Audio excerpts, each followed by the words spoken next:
வசந்தம் வாழ்வில் பொங்கு வாரும் இறை குலமே.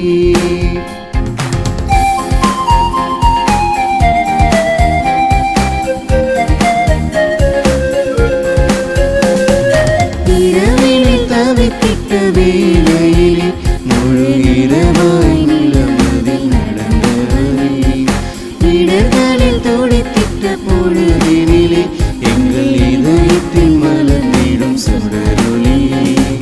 பாவம் நம்மிலே மறையாது, தேவன் பாதம் நம்மிலே பதியாது.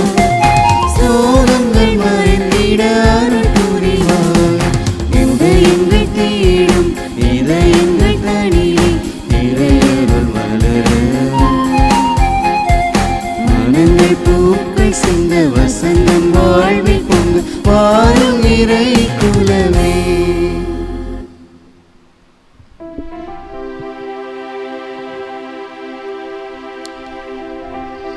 தந்தை மகன் தூயாவியாரின் பெயராலே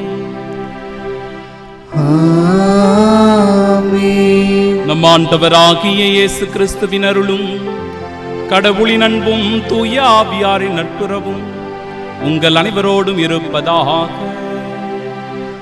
உம் ஆன்மாவோடும் இருப்பதாக. ஆண்டின் பொதுக்காலம் 18ஆம் ஞாயிறு.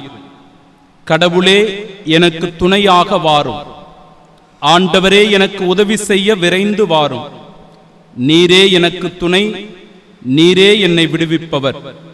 ஆண்டவரே காலம் தாழ்த்தாதேயும். அன்பு சகோதர சகோதரிகளே, தூய மறை நிகழ்வுகளை கொண்டாட நாம் தகுதி பெறும் பொருட்டு நம் பாவங்களை ஏற்றுக்கொள்வோம். எல்லாம் வல்ல இறைவனிடமும் சகோதர சகோதரிகளை உங்களிடமும் நான் பாவியென ஏற்றுக்கொள்கிறேன். ஏனெனில் என் சிந்தனையாலும் சொல்லாலும் செயலாலும் கடமையில் தவறியதாலும் பாவங்கள் பல செய்தேன். என் பாவமே என் பாவமே என் பெரும் பாவமே. ஆகையால் எப்பொழுதும் கன்னியான புனித மரியாவையும் வானதூதர் புனிதர் அனைவரையும் சகோதர சகோதரிகளே உங்களையும் நம் இறைவனாகிய ஆண்டவரிடம் எனக்காக வேண்டிக் கொள்ள மன்றாடுகிறேன். எல்லாம் வல்ல இறைவன் நம் மீது இரக்கம் வைத்து நம் பாவங்களை மன்னித்து நமக்கு நிலை வாழ்வை அருள்வாராக. ஆமென்.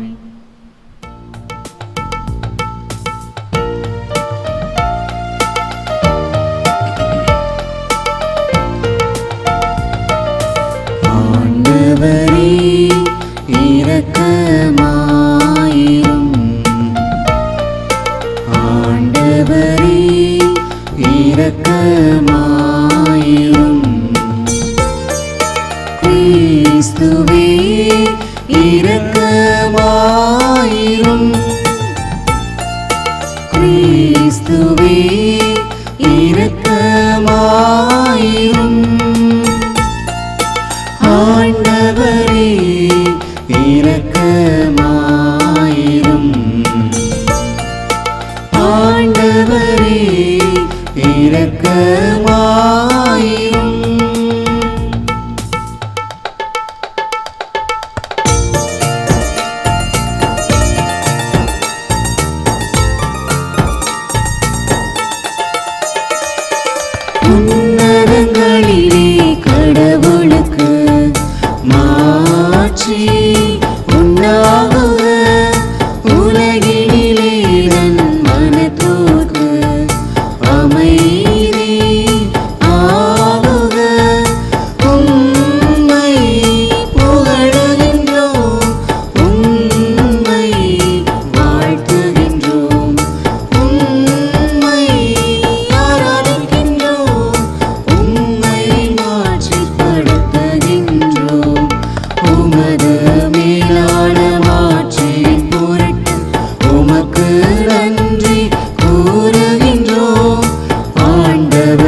மன்றாடுவோமாக. வாழ்வளிக்கும் வல்லலாகிய ஆண்டவரே, உம்மை நோக்கி மன்றாடும் அடியார்களாகிய எங்களுடன் இருந்து உமது கனிவிரக்கத்தை என்றும் எங்கள் மீது பொழிந்தருளும்.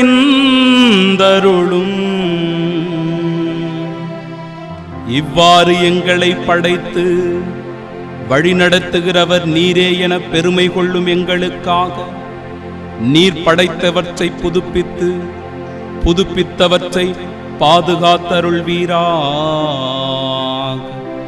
உம்மோடு தூய ஆவியாரின் ஒன்றிப்பில் இறைவனாய் என்றென்றும் வாழ்ந்து ஆட்சி செய்கின்றவர் வழியாக உம்மை மன்றாடுகின்றோ.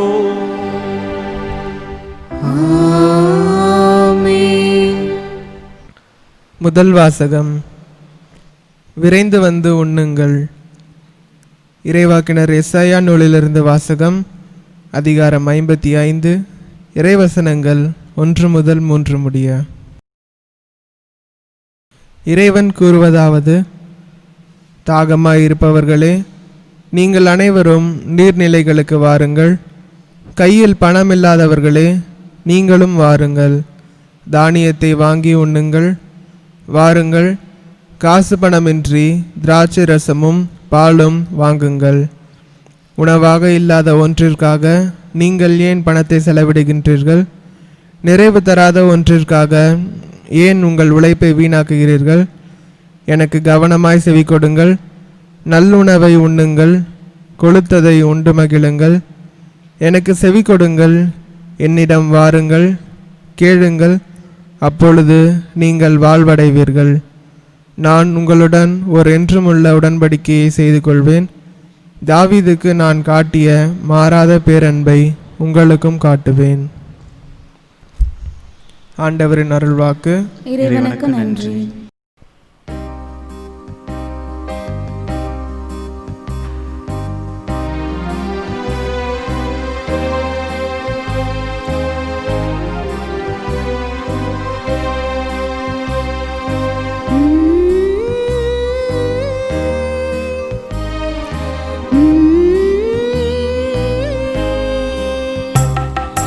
உம்மிடம் அடைக்கலம் புகுந்தே, இறைவா உம்மிடம் அடைக்கலம் புகுந்தே. உம்மிடம் அடைக்கலம் புகுந்தே, இறைவா உம்மிடம் அடைக்கலம் புகுந்தே. அன்பு தெய்வம் நீ அருகிருக்கையில் ஆறுதலை அடைந்திடுவேனே. உங்கள் அன்பையும் அறிந்திடுவேனே. உம்மிடம் அடைக்கலம் புகுந்தே, இறைவா உம்மிடம் அடைக்கலம் புகுந்தே.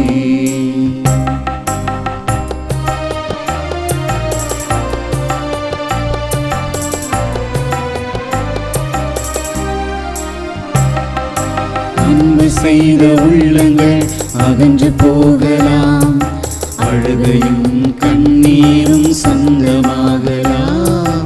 நம்பி சென்ற மனிதர்கள் நகைத்து ஒதுக்கலாம், வறுமையும் வெறுமையுமே இன்று தொடரலாம். அன்பு செய்த உள்ளங்கள் அகன்று போகலாம், அழுகையும் கண்ணீரும் சொந்தமாகலாம். நம்பி சென்ற மனிதர்கள் நகைத்து ஒதுக்கலாம், வறுமையும் வெறுமையுமே இன்று தொடரலாம். இறைவா நீ என்னை கைவிடாய், துணையாய் நீ என்னுள் நுழைந்திடாய். ஆறுதலாய் நீ இருக்க அச்சமின்றி வாழுவேன்.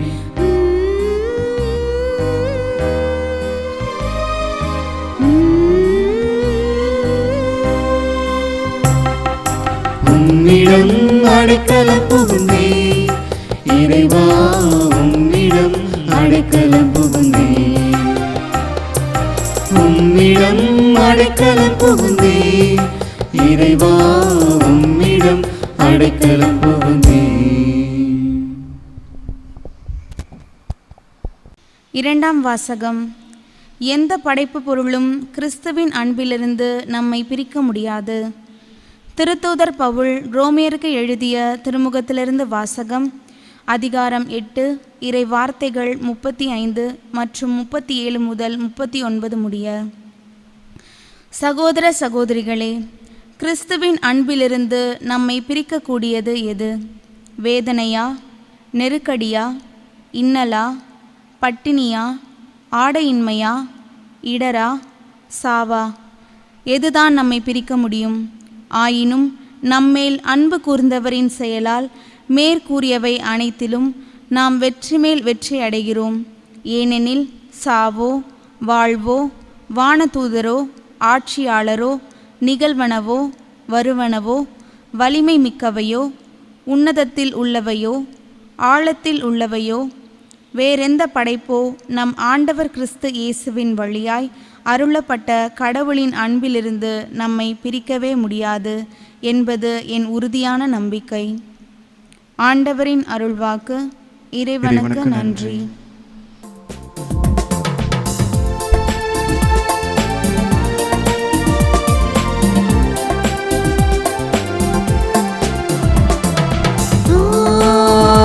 அல்லேலூயா, அல்லேலூயா, அல்லேலூயா, அல்லேலூயா, அல்லேலூயா, அல்லேலூயா, அல்லேலூயா, அல்லேலூயா, அல்லேலூயா, அல்லேலூயா, அல்லேலூயா, அல்லேலூயா. மனிதர் அப்பத்தினால் மட்டுமன்று, மாறாக கடவுளின் வாய்ச்சொல் ஒவ்வொன்றாலும் வாழ்வார். அல்லேலூயா,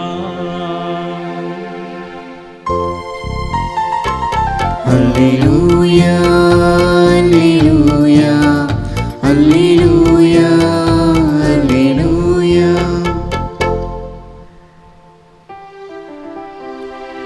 ஆண்டவர் உங்களோடு இருப்பாராக. உம் ஆன்மாவோடும் இருப்பாராக. தூய மத்தேயு எழுதிய பரிசுத்த நற்செய்தியிலிருந்து வாசகம். ஆண்டவரே, மாட்சி உமக்கே. அத்தியாயம் 14. வாழ்வு தருகிற உயிருள்ள இறை வார்த்தைகள் 13 முதல் 21 முடிய. அக்காலத்தில் இயேசு புறப்பட்டு படகிலேறி பாலை நிலத்தில் உள்ள தனிமையான ஓரிடத்திற்கு சென்றார். இதை கேள்விப்பட்ட திரளான மக்கள் ஊர்களிலிருந்து கால்நடையாக அவரை பின்தொடர்ந்தனர். இயேசு அங்கு சென்றபோது பெருந்திரளான மக்களைக் கண்டு அவர்கள் மீது பரிவு கொண்டார். அவர்களிடையே உடல் நலமற்றிருந்தோரை குணமாக்கினார். மாலையான போது சீடர் அவரிடம் வந்து, இவ்விடம் பாலை நிலமாயிற்றே, நேரமும் ஆகிவிட்டது. ஊர்களுக்கு சென்று தங்களுக்கு தேவையான உணவு வாங்கிக் கொள்ள மக்கள் கூட்டத்தை அனுப்பிவிடும் என்றனர். இயேசு அவர்களிடம், அவர்கள் செல்ல வேண்டியதில்லை, நீங்களே அவர்களுக்கு உணவு கொடுங்கள் என்றார். ஆனால் அவர்கள் அவரை பார்த்து, எங்களிடம் இங்கே 5 அப்பங்களும் 2 மீன்களும் தவிர வேறு எதுவும் இல்லை என்றார்கள். அவர், அவற்றை என்னிடம் இங்கே கொண்டு வாருங்கள் என்றார். மக்களை புல்தரையில் அமருமாறு ஆணையிட்டார். அவர் அந்த 5 அப்பங்களையும் 2 மீன்களையும் எடுத்து வானத்தை அண்ணாந்து பார்த்து கடவுளை போற்றி அப்பங்களை பிட்டு சீடர்களிடம் கொடுத்தார். சீடர்களும் மக்களுக்கு கொடுத்தார்கள். அனைவரும் வயிறார உண்டனர். எஞ்சிய துண்டுகளை 12 கூடைகள் நிறைய எடுத்தனர். பெண்களும் சிறு பிள்ளைகளும் நீங்களாக உணவு உண்ட ஆண்களின் தொகை ஏறத்தாழ 5000.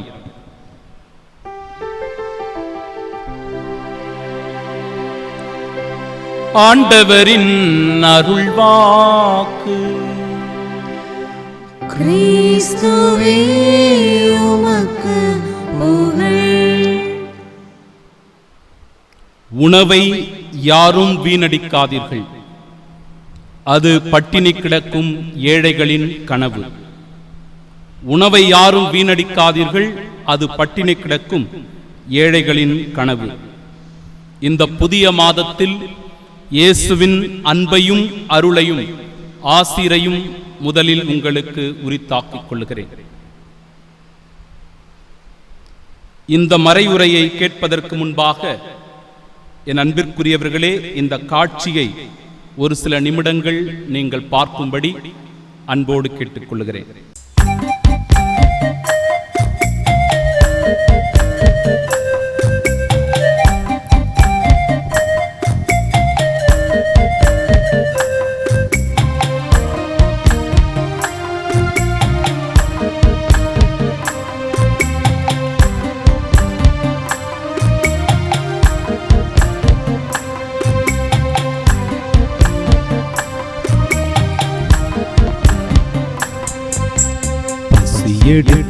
பசி எடுக்குது அம்மா, தாகத்தாலே உயிர் போகுது அம்மா. பசி எடுக்குது அம்மா, தாகத்தாலே உயிர் போகுது அம்மா. நான் பிறந்தது தவறா, நான் வாழ்வது தவறா?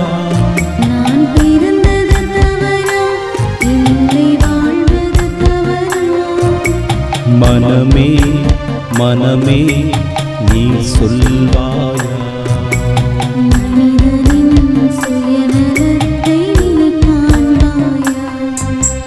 பசி எடுக்குது அம்மா, தாகத்தாலே உயிர் போகுது அம்மா.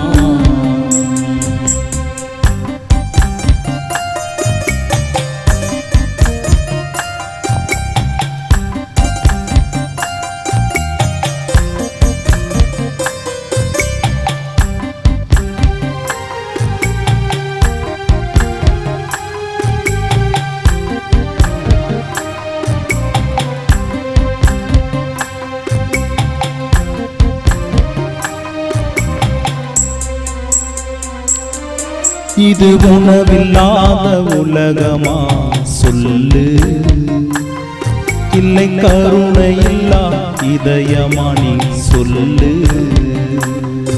இது உணவில்லாத உலகமா சொல்லு, இல்லை கருணை இல்லா இதயமா சொல்லு. இறைவன் கொடுத்ததை நீ பறித்து கொண்டரா, பாவம் வந்தது, பசிப்பினியும் வந்தது. பகிர்ந்து வாழ்வதை நீ மறந்து போனதா, கொடுமை நீண்டது, கொலை கொள்ளை நடக்குது. மனிதா மனிதா மனிதம் இழந்ததே,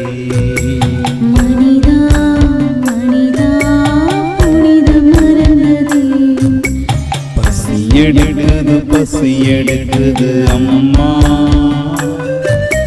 தாகத்தாலே உயிர் போகுது அம்மா. பசி எடுக்குது அம்மா, தாகத்தாலே உயிர் போகுது அம்மா.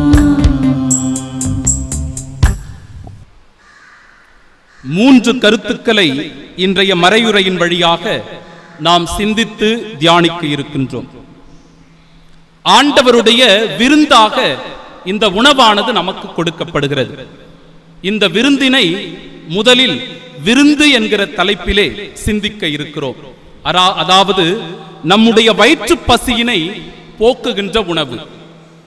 இரண்டாவது விருந்து ஆன்ம விருந்து என்று அழைக்கப்படுகிறது. உள்ள தூய்மையை எடுத்து கூறுவதாக அமைந்திருக்கிறது இந்த ஆன்ம விருந்து. மூன்றாவது விருந்து திருவிருந்து அல்லது வானக விருந்து என்று அழைக்கப்படுகிறது. நம்மை இறைவனோடு இணைக்கக்கூடிய விருந்தாக இந்த விருந்து அமைந்திருக்கிறது. இந்த 3 தலைப்புகளின் அடிப்படையில் தான் என் அன்பிற்குரியவர்களே இன்றைய சிந்தனையை உங்களுக்கு முன்பாக நான் வைக்க விரும்புகிறேன். எசாயா புத்தகத்தில் 55வது அதிகாரம் 1வது இறைவார்த்தை இன்றைக்கு முதல் வாசகமாக வாசிக்கப்பட்ட வார்த்தைகள். தாகமாயிருப்பவர்களே, நீங்கள் அனைவரும் நீர்நிலைக்கு வாருங்கள். கையில் பணமில்லாதவர்களே, நீங்களும் வாருங்கள். தானியத்தை வாங்கி உண்ணுங்கள். வாருங்கள், காசு பணமின்றி திராட்சை ரசமும் பாலும் வாங்குங்கள் என்று சொல்லி ஆண்டவர் அவர்களை அன்போடு அழைப்பதையும் தாராள உள்ளத்தோடு அவர்களுக்கு கொடுத்தனுப்புவதையும் இறைவார்த்தை நமக்கு தெளிவாக எடுத்துரைக்கிறது. யுனெஸ்கோ நிறுவனத்தின் 2019 புள்ளி விவரத்தின்படி இந்த உலகத்தில் வாழுகின்ற மக்களுக்கு போதுமானதும் தேவைக்கு அதிகமான உணவும் இந்த உலகத்திலேயே கிடைக்கிறது. இருப்பினும் ஒவ்வொரு நாளும் உலகம் முழுவதும் உள்ள மக்கள் தொகையில் 690 மில்லியன் மக்கள் பட்டினி வயிற்றோடு இரவு உறங்கச் செல்லுகிறார்கள். ஊட்டச்சத்து குறைபாடு மற்றும் போதிய உடல் வளர்ச்சியின்மை காரணமாக பிரசவத்தின் போது உயிரிழக்கும் பெண்களின் எண்ணிக்கையில் உலகிலேயே இந்தியாதான் முதலிடம் வகிக்கிறது. நோஞ்சான் மக்களை அதிகமாக கொண்ட நாடும் இந்தியாதான். என் அன்பிற்குரியவர்களே, உலக வங்கி இப்படியாக சான்றிதழ் அளிக்கின்றது. உலகின் எடை குறைவான குழந்தைகளில் 49% பேரும், உடல் வளர்ச்சி தடைப்பட்ட குழந்தைகளில் 34% பேரும், நோய்வாய்ப்பட்ட குழந்தைகளில் 46% பேரும் வாழும் இடம்தான் இந்தியா என்று அவர்கள் குறிப்பிடுகிறார்கள். என் அன்பிற்குரியவர்களே, பாரதி தனி மனிதனுக்கு உணவில்லையே இந்த ஜகத்தினை அழித்திடுவோம் என்று சொல்லி 1 நூற்றாண்டு ஆகப் போகிறது. விவேகானந்தர் இந்த உலகில் உண்ண உணவு கிடைக்காமல் வேறு உலகில் பேரின்பத்தை தரும் கடவுளை ஒருபோதும் நான் நம்ப மாட்டேன் என்று சொல்லியும் ஆண்டுகள் உருண்டோடிவிட்டன. இன்னும் பசியும் பட்டினியும் வறுமையும் ஏழ்மை நிலையும் நீடித்துக் கொண்டுதான் இருக்கிறது. இன்னும் இந்த கொரோனா தொற்று நோயினுடைய காலம் மிக மிக மோசமான காலம். பல மக்கள் இந்த நோயினால் பாதிக்கப்பட்டு தங்களுடைய உடைமைகளை இழந்து அடிப்படை தேவைகளின்றி கூட கஷ்டப்பட்டு கொண்டிருக்கிற நிலையைத்தான் என் அன்பிற்குரியவர்களே கண்கூடாக நாம் இன்றைக்கு கண்டு கொண்டிருக்கிறோம். இந்த சூழலில் தான் என் அன்பிற்குரியவர்களே ஆண்டவருடைய இன்றைய இறைவார்த்தையானது நமக்கு எடுத்துரைக்கப்படுகிறது. இறைவார்த்தையை எவ்வாறு இந்த உலக சூழலோடு நாம் ஒப்பிட்டு பார்த்து நாம் அவற்றை சரியாக புரிந்து கொள்ள வேண்டும் என்பதை இந்த இறைவார்த்தைகளின் வழியாக நாம் தெளிவாக உணர்ந்து கொள்ள முடியும். திருப்பாடல் 145 15வது இறைவார்த்தை, எல்லா உயிரினங்களின் கண்களும் உம்மையே நோக்குகின்றன. இறைவா, எல்லா உயிரினங்களின் கண்களும் உம்மையே நோக்குகின்றன. தக்க வேளையில் நீரே அவற்றிற்கு உணவளிக்கின்றீர். இந்த உலகிற்கு படியளக்கிறவர் என் அன்பிற்குரியவர்களே இறைவன் மட்டும்தான். இறைவன் தான் இந்த உலகத்திற்கு தேவையான அனைத்து தேவைகளையும் நிறைவு செய்பவராக இருக்கிறார். இப்படி இருக்க இந்த உலகத்தில் பசி ஏன், பட்டினி ஏன், வறுமை ஏன், எதற்காக இவையெல்லாம் இருக்கிறது? இவற்றையெல்லாம் பார்க்கும்போது உண்மையாகவே இறைவன் இருக்கிறாரா? அப்படி இருக்கிறார் என்றால் ஏன் இந்த நிலை, கொடுமையான சூழ்நிலைகள் நீடித்துக் கொண்டிருக்கிறது என்பது போன்ற பல கேள்விகள் நம் உள்ளத்திலே எழுவது இயல்புதான். விடுதலை பயணம் 16வது அதிகாரம் 12வது இறைவார்த்தை இவ்வாறு குறிப்பிடுகிறது. அதாவது, மோசேவும் ஆரோனும் இஸ்ராயேல் மக்களை எகிப்தின் அடிமைத்தனத்திலிருந்து மீட்டுக் கொண்டு வரும்போது பாலைவனத்தில் அந்த இஸ்ராயேல் மக்கள் தண்ணீர் இல்லாமல் உணவு இல்லாமல் முணுமுணுக்கிறார்கள். மோசேயுக்கும் ஆரோனுக்கும் இறைவனுக்கும் எதிராக அவர்கள் செயல்படுகிறார்கள்.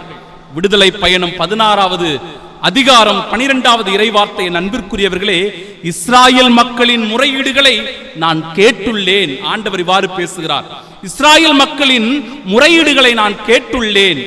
நீ அவர்களிடம், மாலையில் நீங்கள் இறைச்சி உண்ணலாம், காலையில் அப்பம் உண்டு நிறைவடையலாம், நானே உங்கள் கடவுளாகிய ஆண்டவர் என்பதை இதனால் நீங்கள் உணர்ந்து கொள்வீர்கள் என்று சொல்லி அனுப்புவதை நாம் காணுகிறோம். என் அன்பிற்குரியவர்களே, இன்றைய நற்செய்தியிலும் நம் ஆண்டவர் இயேசு கிறிஸ்து பெருந்திரளான மக்கள் கூட்டத்தை பார்த்து அவர்கள் மீது பரிவுபடுவதை காணுகிறோம். இவ்விடம் பாலை நிலமாயிற்றே, நேரமும் ஆகிவிட்டது, ஊருக்குள் சென்று எல்லோரையும் உணவு வாங்கிக் கொள்ள அனுப்பிவிடுங்கள் என்று சீடர்கள் சொன்ன போதும் கூட ஆண்டவர் இயேசு கிறிஸ்து அருமையான ஒரு வார்த்தைகளை சொல்லுகிறார். நீங்களே அவர்களுக்கு உணவு கொடுங்கள். இந்த வார்த்தையை ஆழ நாம் சிந்திக்க வேண்டும். நீங்களே அவர்களுக்கு உணவு கொடுங்கள்.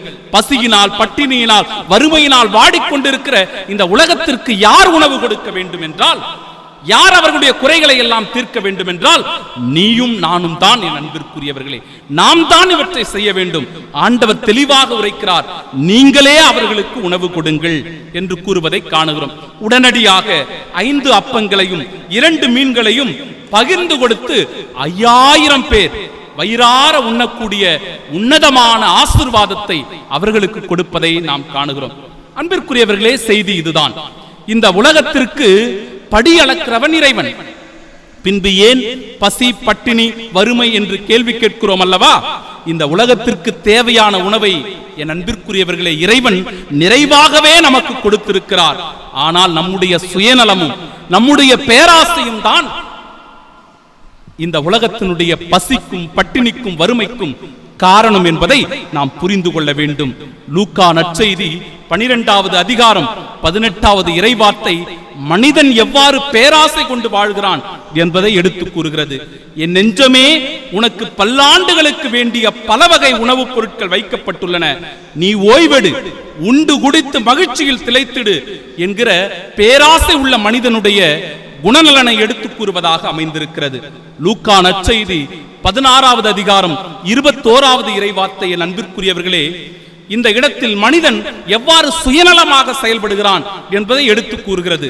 லாசரும் பணக்காரனும் என்கிற அந்த நிகழ்வு அவர் செல்வருடைய மேசையிலிருந்து விடும் துண்டுகளால் தம் பசியாற்ற விரும்பினார் என்று குறிப்பிடுகிற வேளையில் எவ்வளவு சுயநலம் மனிதரிடத்தில் மிகுந்திருக்கிறது என்பதை இந்த இறைவார்த்தைகள் நமக்கு எடுத்துரைக்கிறது. எனவே எபிரேயருக்கு எழுதிய திருமடல் அழகாக குறிப்பிடுகிறபடி 13வது அதிகாரம் 16வது இறைவார்த்தை, நன்மை செய்யவும் பகிர்ந்து வாழவும் மறவாதீர்கள் என்று குறிப்பிடுகிறது. நன்மை செய்யவும் பகிர்ந்து வாழவும் மறவாதீர்கள் என்று குறிப்பிடுகிற வேளையில் இதுதான் முதல் சிந்தனையாக நமக்கு இன்று கொடுக்கப்படுகிறது. 2வது சிந்தனை என் அன்பிற்குரியவர்களே, விருந்து அகவிருந்தாவது எப்படி அல்லது ஆன்ம விருந்தாக மாறுவது எப்படி? ஒரு பேச்சாளர் தன் நண்பர் ஒருவரை சந்திக்க வருவதாக குறிப்பிடுகிறார். நண்பர் வருகிறாரே என்பதற்காக இவர் வீடுகளை எல்லாம் சுத்தம் செய்து பார்க்கிறார்.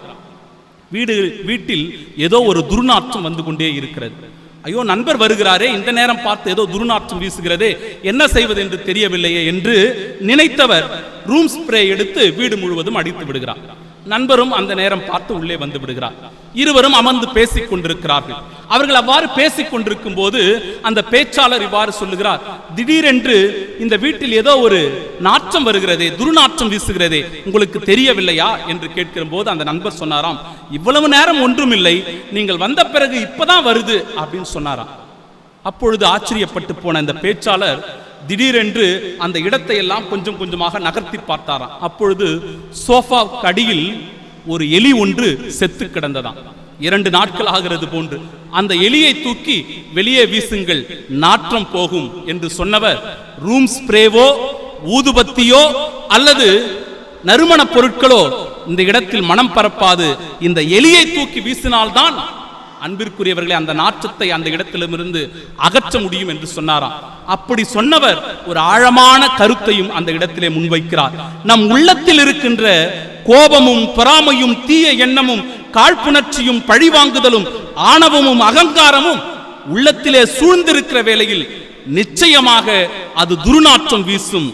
அந்த இடத்திற்கு அன்போ அமைதியோ மகிழ்ச்சியோ நன்மைகளை ஒருபோதும் தராது என்று சொல்லுகிறவர், எப்பொழுது அந்த அழுக்குகளை நாம் அகற்றுகிறோமோ, அந்த அழுக்குகளை நாம் நீக்குகிறோமோ, கரைபடிந்திருக்கிற அந்த இதயத்தை தூய்மைப்படுத்துகிறோமோ, அப்பொழுதுதான் நன்மையை விளைவிக்கக்கூடிய அன்பும் அமைதியும் மகிழ்ச்சியும் நம் உள்ளத்தில் பிரவேசிக்கும், நறுமணம் வீசும் என்று அவர் சொல்லுகிறாராம். அன்பிற்குரியவர்களே, ஆன்ம தயாரிப்பு என்பது மிக மிக அவசியமான ஒன்று. அதற்குத்தான் திரு அவை அழகாக ஒரு உன்னத கொடையாய் ஒப்புரவு அருட்சாதனத்தை கொடுத்திருக்கிறது, பாவ சங்கீர்த்தனம். இதை இறைமக்களாகிய நாம் ஒவ்வொருவரும் சரியாக பயன்படுத்திக் கொள்ள வேண்டும். இதையே இன்றைய இரண்டாம் வாசகம் மிக ஆழமாக அழுத்தம் திருத்தமாக எடுத்து கூறுகிறது. கிறிஸ்துவின் அன்பிலிருந்து நம்மை பிரிக்கக்கூடியது எது? வேதனையா, நெருக்கடியா, இன்னலா, பட்டினியா, ஆடையின்மையா, இடரா, சாவா? எதுதான் நம்மை பிரிக்க முடியும் என்று குறிப்பிடுகிற வேளையில் என் அன்பிற்குரியவர்களே, எதுவும் நம்மை பிரிக்க முடியாது. நம்முடைய இதயம் தூய்மையான இதயமாக இருந்தால், நம்முடைய இதயம் பிறரை அன்பு செய்கிற இதயமாக இருந்தால், நம்முடைய இதயம் பிறரை ஏற்று அரவணைக்கிற இதயமாக இருந்தால், நிச்சயமாக ஒருபோதும் இவை எதுவும் நம்மை ஒன்றும் செய்துவிட முடியாது என்பதை நாம் தெளிவாக புரிந்து கொள்ள வேண்டும். எனவே ஆன்மாவை தூய்மையாக வைத்துக் கொண்டால் நம் உள்ளம் இறைவன் வாழும் இல்லமாக மாறும் என்பது இரண்டாவது சிந்தனை. மூன்றாவது சிந்தனை, என் அன்பிற்குரியவர்களே, விருந்து எவ்வாறு திருவிருந்தாக மாறுகிறது, அது எவ்வாறு ஆன்ம விருந்தாக மாறுகிறது, எவ்வாறு தெய்வீக விருந்தாக மாறுகிறது என்பதை உணர்ந்து கொள்ள வேண்டும். ஆண்டவர் இயேசு கிறிஸ்துவின் பாடுகள், மரணம், உயிர்ப்பு இவற்றில் நாம் பங்கு பெறச் செய்வதுதான் திருவிருந்து. ஆண்டவர் இயேசு கிறிஸ்துவினுடைய பாடுகள், மரணம், அவருடைய உயிர்ப்பில் பங்கு பெறச் செய்வதுதான் அன்பிற்குரியவர்களே திருவிருந்தாக அமைந்திருக்கிறது. இந்த திருவிருந்தில் நாம் தகுதியான உள்ளத்தோடு பங்கு பெற்றால் நிச்சயமாக நிலையான விருந்தில் நம்மால் பங்கு பெற முடியும். யோவான் நற்செய்தி 4வது அதிகாரம் 14வது இறைவார்த்தை, நான் கொடுக்கும் தண்ணீரை குடிக்கும் எவரும் என்றுமே தாகம் எடுக்காது. நான் கொடுக்கும் தண்ணீர் அதை குடிப்பவருக்குள் பொங்கி எழும் ஊற்றாக மாறி நிலை வாழ்வை அளிக்கும் என்று அந்த இறைவார்த்தைகள் குறிப்பிடுகிறது. யோவான் நற்செய்தி 6வது அதிகாரம் 54வது இறைவார்த்தை, என் அன்பிற்குரியவர்களே, என் சதையை உண்டு என் இரத்தத்தை குடிப்பவர் நிலை வாழ்வை கொண்டுள்ளார் என்று குறிப்பிடுகிற வேளையில் ஆண்டவர் இயேசு கிறிஸ்துவினுடைய இந்த தெய்வீக திருப்பலிதான் நமக்கு திருவிருந்தாக மாறுகிறது. அதுதான் நமக்கு தெய்வீக விருந்தாகவும் நிலையான விருந்தாகவும் மாறுகிறது என்பதை நாம் உணர்ந்து கொள்ள வேண்டும். நான் பசியாயிருந்தேன், எனக்கு உணவு கொடுத்தீர்கள். நான் தாகமாயிருந்தேன், என் தாகத்தை தணித்தீர்கள் என்று சொல்லுகிற வேளையில் பகிர்வு நம்முடைய வயிற்றுக்கு உணவு அளிக்கின்றது. பகிர்வு நம்முடைய வயிற்றுக்கு உணவு அளிக்கின்றது. ஒப்புரவு அருட்சாதனம் ஆன்மாவுக்கு விருந்தளிக்கின்றது. தெய்வீக திருப்பலி நமக்கு வானக விருந்தை அளிக்கின்றது. ஆமென்.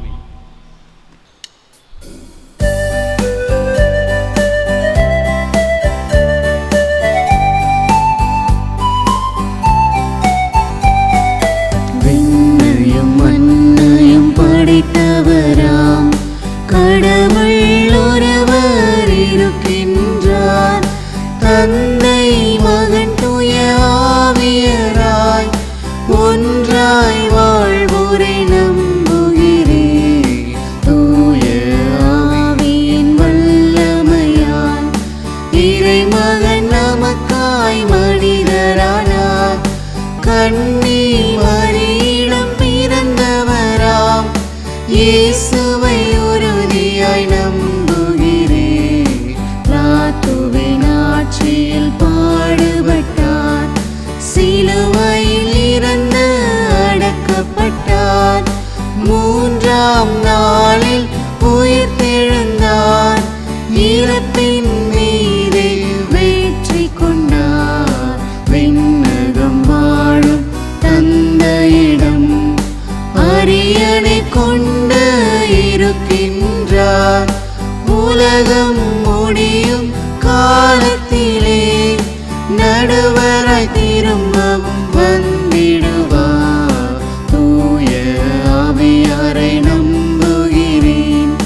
பாரினில் அவர் துணை வேண்டுகிறேன். பாவ மன்னிப்பு தூய்மை பெற்று பரிகார வாழ்வில் நிலைத்திடுவேன். திரு அவை உரைப்பதை நம்புகிறேன். புனிதர்கள் உறவை நம்புகிறேன். உடலின் உயிர்ப்பை நிலை வாழ்வை உறுதியுடனே நம்புகிறேன். ஆமென், ஆமென். பசி, பட்டினி வறுமையினால் வாடுகிற மக்களுக்கு வயிற்று பசியின் வழியாக உணவளிக்கின்ற தாயாம் திரு அவை, ஆன்மாவை தூய்மைப்படுத்தி உள்ள தூய்மை செய்கின்ற திரு அவை, அனுதினமும் தெய்வீக திருப்பலியினை ஒப்பு கொடுத்து ஆன்மாக்களை மீட்டுக் கொண்டு வானக விருந்திலே பங்கு பெறச் செய்கிற திரு அவை. இந்த உன்னதமான திரு அவைக்காக திரு அவையை வழிநடத்துகிற திருத்தந்தை, ஆயர்கள், குருக்கள், துறவியர் ஒவ்வொருவருக்காகவும் சிறப்பாக நாம் ஜெபிப்போம்.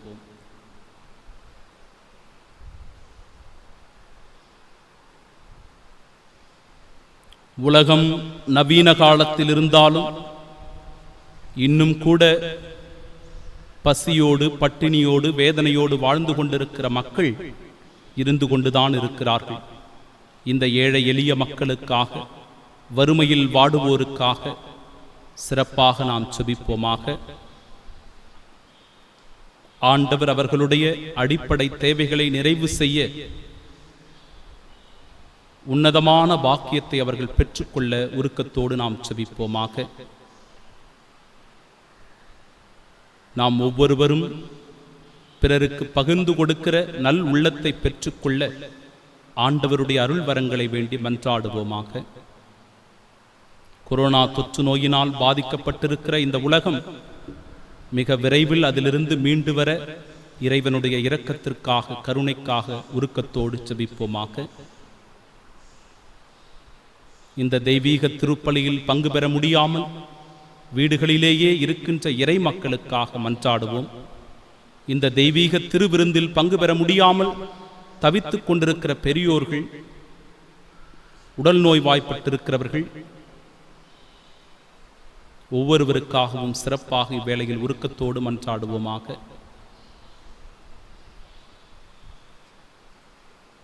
தொற்று நோயினால் பாதிப்படைந்து தங்களுடைய உயிரை இழந்திருக்கிற ஒவ்வொரு ஆன்மாக்களும் இறைவனின் நித்திய இளைப்பாறுதலை பெற்றுக்கொள்ள உருக்கத்தோடு மன்றாடுவோம். நம் ஒவ்வொருவருடைய தனிப்பட்ட தேவைகளையும் இறைவன் பாதம் சமர்ப்பிப்போமாக.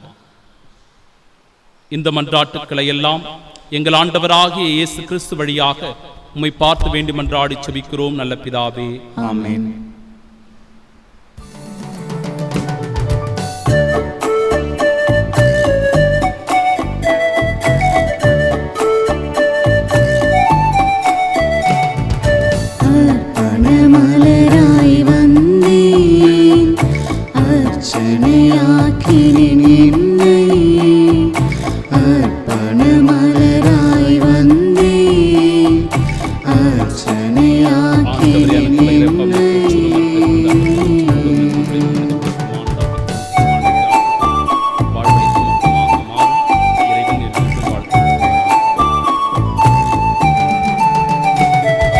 கோதுமை மணியாய் மடிந்து என்னை வெண்ணிறப்பமாய் தந்தே. கோதுமை மணியாய் மடிந்து என்னை வெண்ணிறப்பமாய் தந்தே. என்னுடல் உன்னுடலாகிடவே, உன்னுடலாய் நான் மாறிடவே மகிழ்வுடன் தந்தேனே. என்னை கனிவுடன் ஏற்பாயே, மகிழ்வுடன் தந்தேனே. என்னை கனிவுடன் ஏற்பாயே. ஆ ஆ ஆ அர்ப்பணமலராய் வந்தேன், அர்ச்சனையாக்கினேன் என்னை.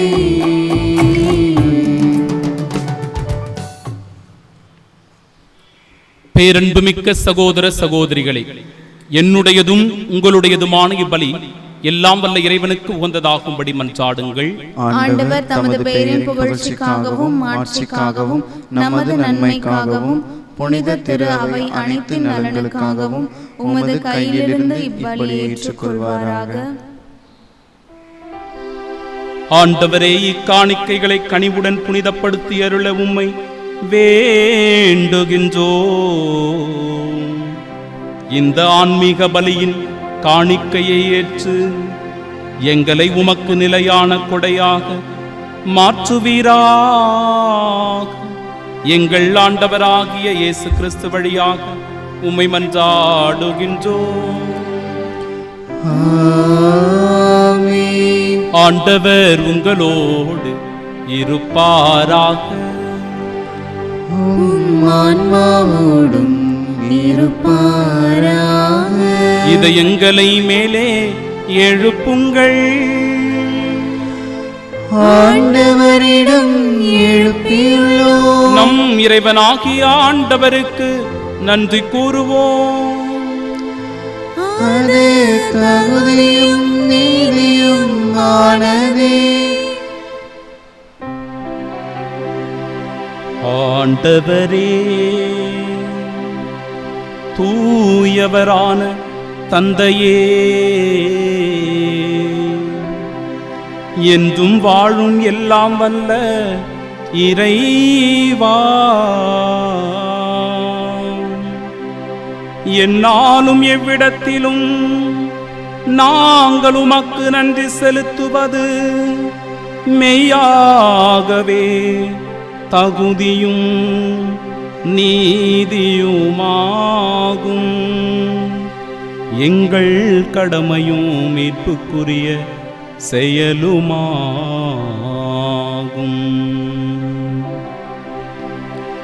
ஏனெனில் நீர் உளம் கனிந்து உலகின் மீது அன்பு கொண்டு எங்களுக்கு மீட்பரை அனுப்பினீர். அவர் பாவம் தவிர மற்றனைத்திலும் எங்களை போன்று வாழ்க்கை நடத்த திருவுலமானார்.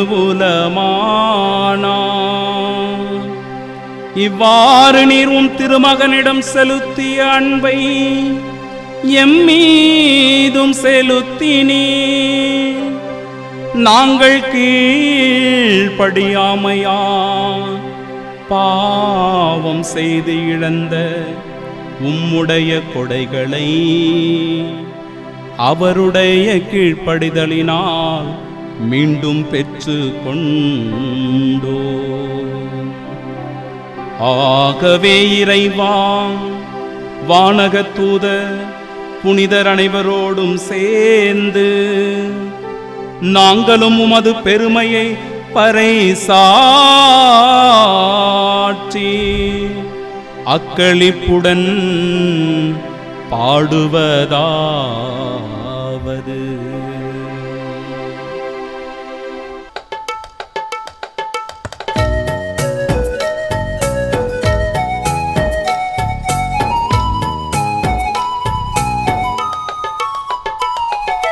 தூயவர் தூயவர் தூயவர் வான்படைகளின் கடவுளம் ஆண்டவர். விண்ணகமும் மன்னகமும் உமது மாட்சியால் நிறைந்துள்ளன. உன்னதங்களிலே ஓசன்னா, உன்னதங்களிலே ஓசன்னா. ஆண்டவர் பேரால் வருகிறவர் ஆசி பெற்றவர். உன்னதங்களிலே ஓசன்னா, உன்னதங்களிலே ஓசன்னா. அன்பார்ந்தவர்களே, இந்த தெய்வீக திருப்பலியினுடைய உன்னதமான ஆசிர்வாதமான மிக்க நேரம் இது. ஆண்டவர் நமக்கு உணவளிக்கிறார். அந்த உணவு நாம் வாழ்வதற்காக. ஆண்டவர் நமக்கு ஆன்ம உணவளிக்கிறார், நாம் உடல் உள்ள தூய்மையோடு வாழ்வதற்கு. ஆண்டவர் நமக்கு தெய்வீக திருவிருந்தை அளிக்கிறார், இறைவனோடு நாம் என்றும் நிலையான வாழ்வு வாழ்வதற்கு. உருக்கத்தோடு தூய ஆவியாருடைய அருள் வரங்களை வேண்டி பக்தியோடு இந்த காணிக்கை பொருட்களோடு நம்மையும் நம் குடும்பத்தையும் அர்ப்பணித்து தூய ஆவியாருடைய அருள் வரங்களை பெற உருக்கத்தோடு செபிப்போமாக.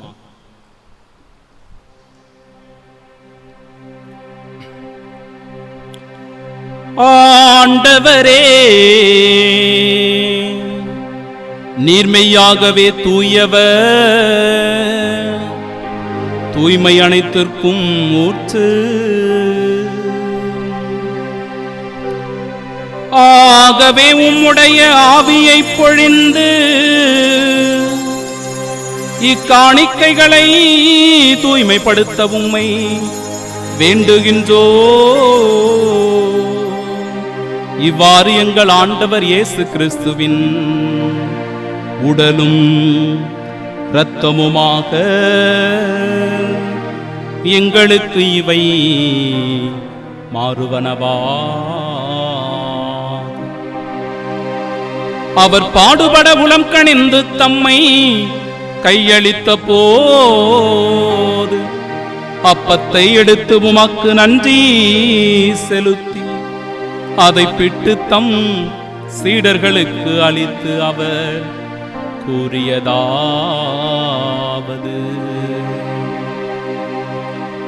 அனைவரும் இதிலிருந்து பெற்று உண்ணுங்கள், ஏனெனில் இது உங்களுக்காக கையளிக்கப்படும் என் உடல்.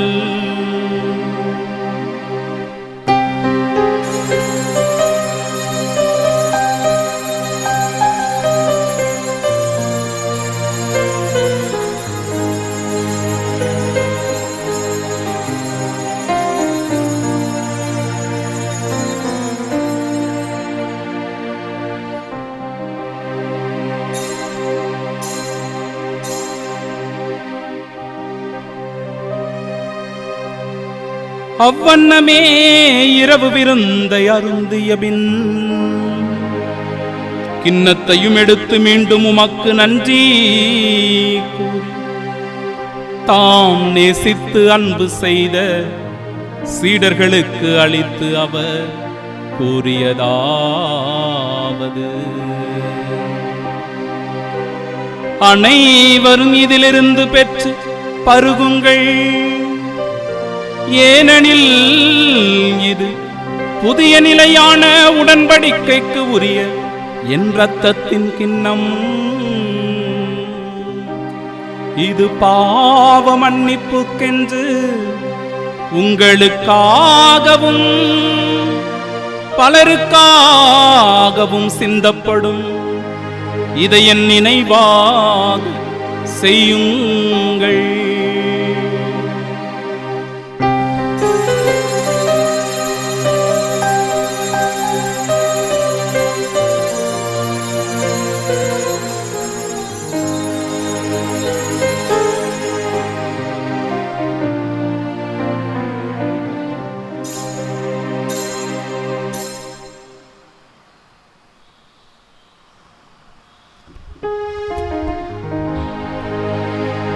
நம்பிக்கையின் மறைபொருள். ஆண்டவரே, நீர் வருமளவும் உமது இறப்பினை அறிக்கையிடுகின்றோம், உமது உயிர்ப்பினையும் எடுத்துரைக்கின்றோம். ஆகவே ஆண்டவரே, உம் திருமகனின் மீட்பளிக்கும் பாடுகளையும் வேப்புக்குரிய உயிர்ப்பையும் விண்ணேற்றத்தையும் நாங்கள் நினைவு கூறுகின்றோம். இவர் மீண்டும் வருவார் என எதிர்பார்த்திருக்கும் நாங்கள் இப்புனிதமான உயிருள்ள பலியை நன்றி செலுத்தி உமக்கு ஒப்புக் கொடுக்கின்றோம். உமது திரு அவையின் காணிக்கையை கண்ணோக்கி அருள உம்மை மன்றாடுகின்றோம். இப்பலியினார் நீர் உளம் கணிய திருவுளமானீர். இவ்வாறு உம்முடைய திருமகனின் திருவுடல் திரு இரத்தத்தால் ஊட்டம் பெறும் நாங்கள் அவருடைய தூய ஆவியால் நிரப்ப பெற்று கிறிஸ்துவுக்குள் ஒரே உடலும் ஒரே உள்ளமும் உடையவர்களாக விளங்கச் செய்வீராக. இவரே எங்களை உமக்கு என்றும் காணிக்கையாக்குவாராக. இவ்வாறு உம்மால் தேர்ந்து கொள்ளப்பட்டவர்களோடு முதலாக புனிதமிக்க கன்னியும் கடவுளின் தாயுமான மரியா, அவருடைய அன்பு கணவரான புனித யோசேப்பு, புனித திருத்தூதர்கள், மாட்சிமிகு மறைசாட்சியர், மற்ற புனிதர்கள் அனைவரோடும் நாங்கள் உரிமை பேற்றுக்கு தகுதியுடையோர் ஆவோமாக. இவர்களின் வேண்டுதலால் நாங்கள் என்றும் உமது உதவியை பெறுவோம் என உறுதியோடு நம்பியிருக்கின்றோம். ஆண்டவரே, எங்களை உம்மோடு ஒப்புரவாக்கும் இப்பலி உலகுக்கெல்லாம் அமைதியும் மீட்பும் தர வேண்டும் என மன்றாடுகின்றோம்.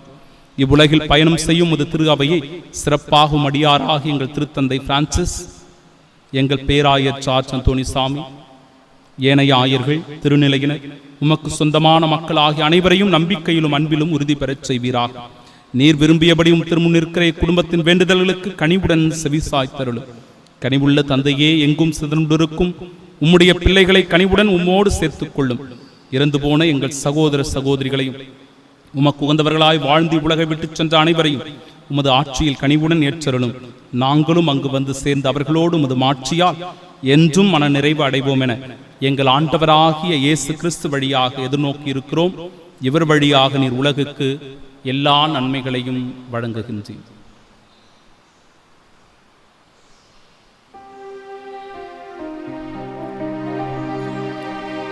இவர் வழியாக, இவரோடு இவரில் எல்லாம் வல்ல இறைவனாகிய தந்தையே, தூய ஆவியாரின் ஒன்றிப்பில் எல்லா புகழும் மாட்சியும் என்றென்றும் உமக்கே உரியதே.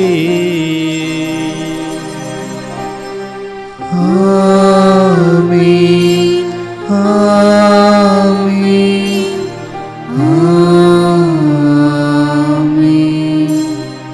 மீட்பரின் கட்டளையால் கற்பிக்கப்பட்டு இறைப்படிப்பினையால் பயிற்சி பெற்ற நாம் துணிந்து பாடுவோம். விண்ணுலகில் இருக்கிற எங்கள் தந்தையே, உமது பெயர் தூயது என போற்ற பெறுக. உமது ஆட்சி வருக. உமது திருவுளம் விண்ணுலகில் நிறைவேறுவது போல மண்ணுலகிலும் நிறைவேறுக. எங்கள் அன்றாட உணவை இன்று எங்களுக்கு தாரும். எங்களுக்கு எதிராக குற்றம் செய்வோரை நாங்கள் மன்னிப்பது போல எங்கள் குற்றங்களை மன்னியும். எங்களை சோதனைக்கு உட்படுத்தாதேயும், தீமையிலிருந்து எங்களை விடுவித்தருளும். ஆண்டவரே, தீமை அனைத்திலும் இருந்தும் எங்களை விடுவித்து எங்கள் வாழ்நாளில் அமைதியை கனிவுடன் அருளுமை மன்றாடுகிறோம். இரக்கத்தின் உதவியால் நாங்கள் பாவத்திலிருந்து எப்பொழுதும் விடுதலை பெற்று யாதொரு கலக்கமுமின்றி நலமோடு வாழ்வோமாக. நாங்கள் எதிர்நோக்கியிருக்கும் பேரின்பத்திற்காகவும் எம் மீட்பராகிய இயேசு கிறிஸ்துவின் வருகைக்காகவும் காத்திருக்கின்றோம். ஏனெனில் ஆட்சியும் வல்லமையும் மாட்சியும் என்றென்றும் உமதே. ஆண்டவரே இயேசு கிறிஸ்துவே, அமைதியை உங்களுக்கு விட்டுச் சொல்லுகிறேன், என் அமைதியையே உங்களுக்கு அளிக்கிறேன் என்றும் திருத்தூதர்களுக்கு மொழிந்தீரே. எங்கள் பாவங்களை பாராமல் உமது திரு அவையின் நம்பிக்கையை கண்ணோக்கி உமது திருவுளத்திற்கேற்ப அதற்கு அமைதியும் ஒற்றுமையும் அளித்தருள்வீராக. என்றென்றும் வாழ்ந்து ஆட்சி செய்கின்றவர் நீரே. ஆமென். ஆண்டவருடைய அமைதி உங்கள் அனைவரோடும் என்றும் இருப்பதாக. உம் ஆன்மாவோடும் இருப்பதாக. நம் ஆண்டவர் இயேசு கிறிஸ்து தருகிற அமைதியை ஒருவர் மற்றவரோடு பகிர்ந்து கொள்வோம். சமாதானம்.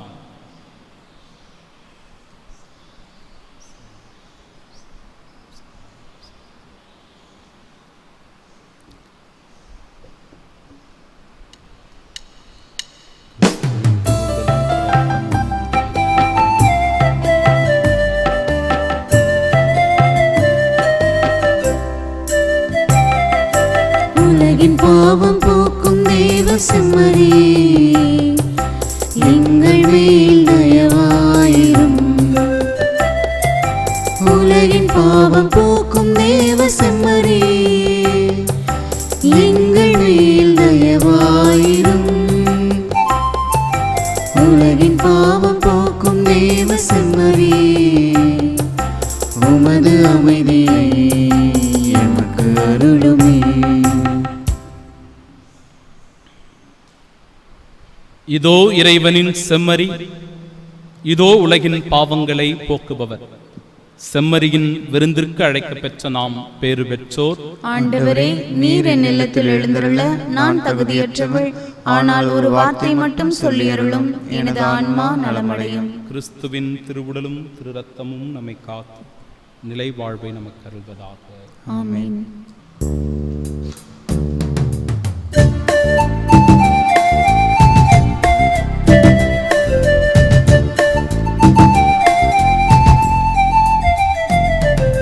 உயிரே எந்தன் உயிரே, என்னில் ஒன்றாய் கலந்துவிடு. உன்னால் வாழும் உயிரை இனிதாய் இன்று ஆக்கிவிடு.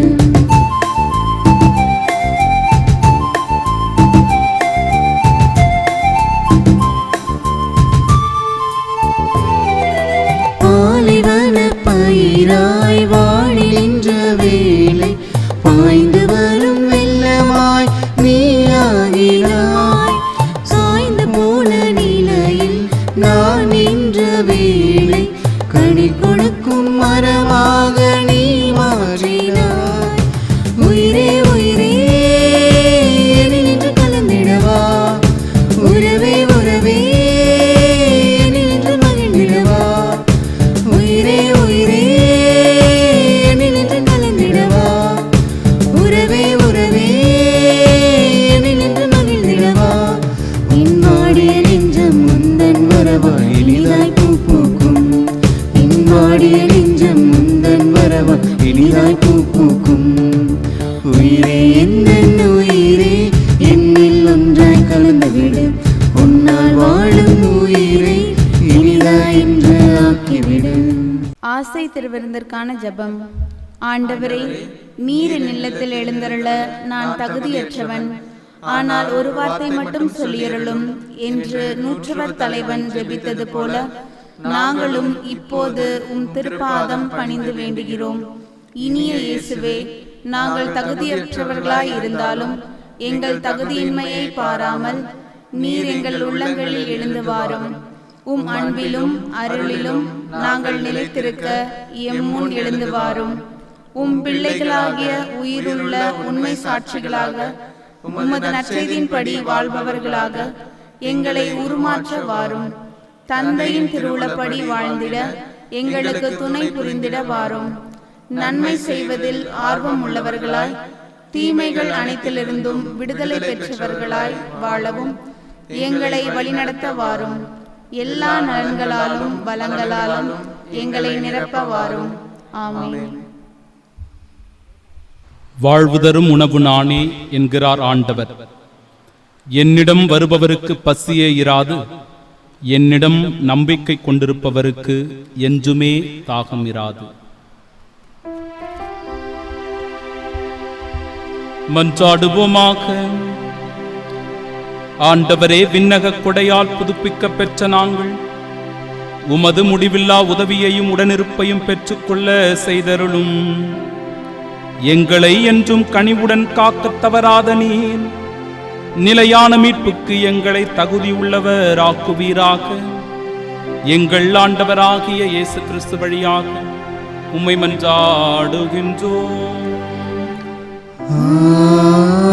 ஆமென். ஆண்டவர் உங்களோடு இருப்பாராக. உம் ஆன்மாவோடும் இருப்பாராக. எல்லாம் வல்ல இறைவன் தந்தை, மகன், தூயாவியார் நம் அனைவரையும் ஆசீர்வதிப்பாராக.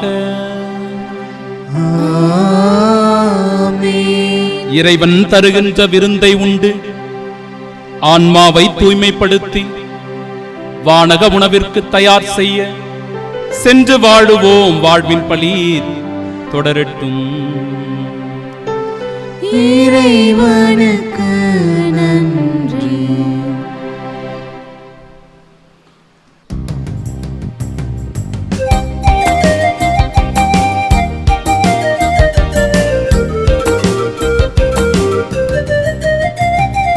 பாலைவனம் சோலையாகும், பஞ்சமெல்லாம் நீங்கி போகும் பரமநேசு பார்வையினாலே. நெஞ்சமெல்லாம் இனிமையாகும், நினைத்ததெல்லாம் நிறைவேறும் நம் இயேசு வார்த்தையினாலே.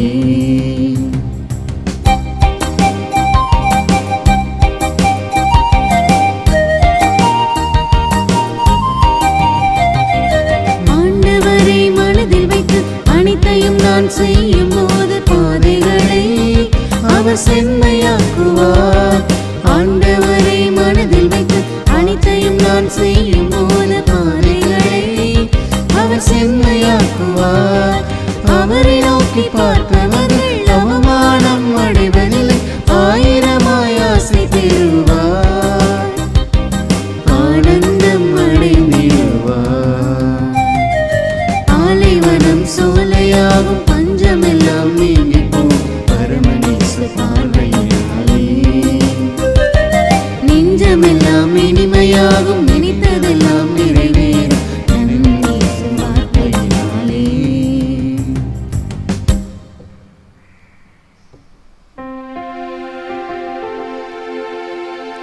நித்திய ஸ்துதிக்குரிய பரிசுத்த நற்கருணைக்கு பக்தியாய் ஆராதனை எத்திசையும் புரிவோம். இயேசுவின் மதுரமான திருஹிருதயமே, எங்கள் சிநேகமாயிரும். மரியாளின் மாசற்ற இருதயமே, எங்கள் ரட்சணியமாயிரும். சகல புனிதர்களே, எங்களுக்காக வேண்டிக் கொள்ளுங்கள். இரக்கத்தின் ஆண்டவரே, எங்கள் மேல் இரக்கமாயிரும். நற்கருணை நாதரே, எங்களோடு தங்கும் ஆண்டவரே, அச்சஸ்ட சிலுவை அடையாளத்தினாலே எங்கள் சத்துருக்களும் இருந்து எங்களை ரட்சித்துக் கொள்ளும் எங்கள் சர்வேஸ்வரா, பிதா, சுதன், பரிசுத்த ஆவியின் பெயராலே ஆமேன்.